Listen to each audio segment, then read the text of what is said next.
Assalamualaikum warahmatullahi wabarakatuh. Perkenalkan, nama saya Aprila Dinda Pratiwi dengan nomor NIM 860303531. Pada video kesempatan kali ini, saya akan memaparkan analisis filosofi mengenai pilar-pilar pendidikan, fondasi pemikiran Ki Hajar Dewantara, serta bagaimana relevansinya di tengah disrupsi era digital saat ini. Yang pertama, makna pilar dalam konteks pendidikan. Secara epistemologis, dalam filsafat ilmu, istilah pilar tidak sekedar dimaknai sebagai struktur bangunan fisik, di mana melainkan sebagai fondasi konseptual, aksiologis, tiang utama dalam suatu sistem pendidikan. Pilar pendidikan berfungsi sebagai jangkar esensial agar arah pendidikan semua bangsa tidak mudah roboh dan goyah oleh hantaman perubahan zaman pada zaman sekarang. Tanpa pilar yang kokoh, praktis pendidikan akan kehilangan orientasi nilai. Oleh karena itu, pilar-pilar ini bertugas menyangga keseluruhan proses transformasi ilmu pendidikan, pembentukan karakter, serta pembudayaan manusia agar selaras dengan tujuan luhur mencerdaskan kehidupan bangsa. Kedua, prinsip dasar pendidikan menurut Ki Hajar Dewantara. Berbicara mengenai pilar pendidikan nasional, kita tidak bisa dilepaskan dari trilogi kepemimpinan dan pendidikan yang digagas oleh Bapak Pendidikan kita, yakni Ki Hajar Dewantara. 3 prinsip dasar yaitu, pertama, Ing ngarso sung tulodo. Di depan seorang pendidik harus mampu memberikan teladan dan contoh yang baik, serta filosofis aspek aksiologi guru ditekankan di sini. Guru adalah kompas moral bagi peserta didiknya. Kedua, ing madya mangun karso. Di tengah, pendidik harus mampu membangun semangat, ide, dan prakarsa. Guru memporsikan diri sebagai fasilitator yang merangsang daya kritis dan kemandirian berpikir siswa. Ketiga, Tut Wuri Handayani. Di belakang, seorang pendidik harus memberikan dorongan, motivasi, dan arahan, dan memberikan ruang kebebasan, kemerdekaan belajar bagi siswa untuk bertumbuh sesuai kodrat alam dan kodrat zamannya masing-masing.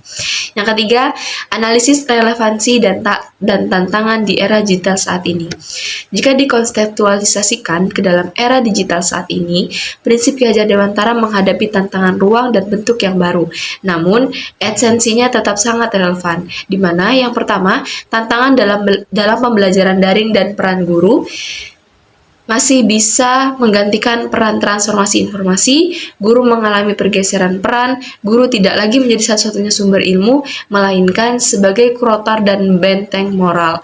Tantangan Ingar Sosung Tuludo di era daring adalah bagaimana guru tetap bisa memberikan keteladanan digital di era modern sekarang, menjaga etika berkomunikasi dan empati meski terpisah oleh layar monitor. Yang kedua, literasi digital dan karakteristik pendidik. Melalui prinsip Ing Madya Mangun Karso, di tengah arus deras informasi, guru ditantang untuk membangun literasi digital siswa agar mampu memilah mana informasi yang valid dan mana yang fakta. Kebebasan dalam Tut Wuri Handayani di era digital menuntut kemandirian belajar, namun tantangannya adalah degradasi karakter jika kebebasan akses aksiologi dan teknologi tidak dibentengi dengan kontrol diri yang kuat dari peserta didik. Selanjutnya, refleksi menjawab persoalan pendidikan nasional saat ini. Sebagai refleksi akhir, di sini saya akan menyampaikan bahwa persoalan pendidikan nasional yang selanjutnya yaitu refleksi menjawab persoalan pendidikan nasional saat ini.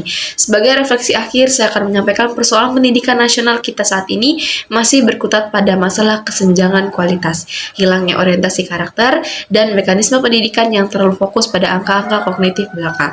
Filsafat pendidikan Ki Hajar Dewantara hadir sebagai jawaban untuk mutlak atas persoalan tersebut.